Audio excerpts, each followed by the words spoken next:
سوپی مادری مهربان، طبیب کردان و صاحب تجربه صوفیا صوفیه با نگاه بینی گلها آغاز می گردد. او تا آمدن میزاجانش کوشش می کند که گلهایش را تازه و آزاده نماید. در راه علم طب قدم گذاشتنش از روی ذوق و خواهش و آرزوهای زیاد بود و توانست که در این سمت موفق گردد. خردکک بودم، به طبیبو خیلی اهمیت جدی می دادم. اولی من هم کلان شوم و چنین طبیب می شوم. لیکن به آرزوی امیدم رسیدم. طبیبی کسبی مشکلم گویم هست، لیکن که وقتی که کسب خود رو دوست می داری، حرمت می کنی، مشکلیش در نظرت نمی تابد. ما هزاران بار شکر می گوییم. شکر این دولت آرام و آسوده. شکر می گوییم که در بالای سرمون چنین پدر مهربان داریم. شکرانه همین زمین و شکر می گوییم که طبیب هستیم.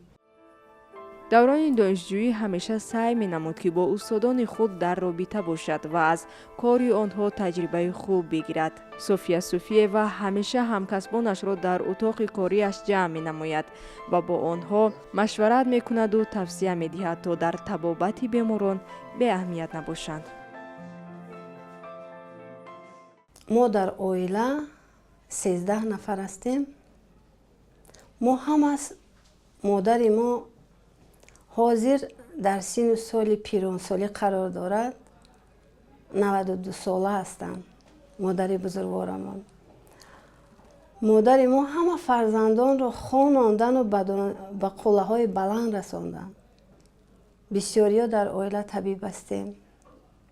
همشیره هم داریم در عائله.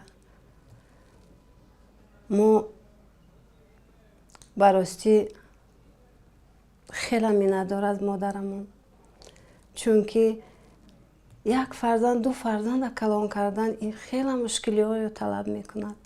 لیکن مادر ما 13 فرزند کلان کرد و به قله های بلند رساند. همشان برادر و اپاهای ما خوندن، طبیب کار میکنن، خدمت وطن مادر به جا میارن.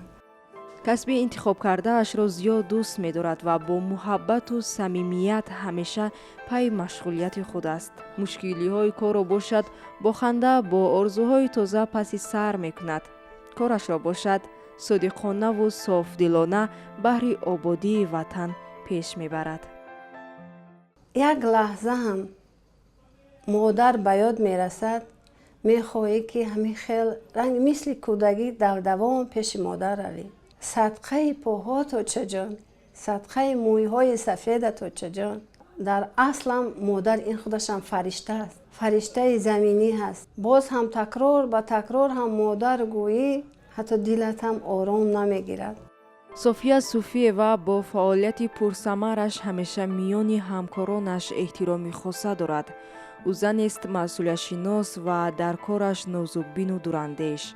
دانش و تجربهش باعث گشته است که صوفیا را بارها با افتخارنامه و مدال‌ها سرفراز گردانیدند و این باعث روح بلندیش گشته است. او همیشه از مادرش یادآوری میکند و هرگاهی که خمار مادر او را فرا میگیرد به نزد عاطفه روزگارش، مادر 94 ساله اش می رود تا خستگیش را رفع کند.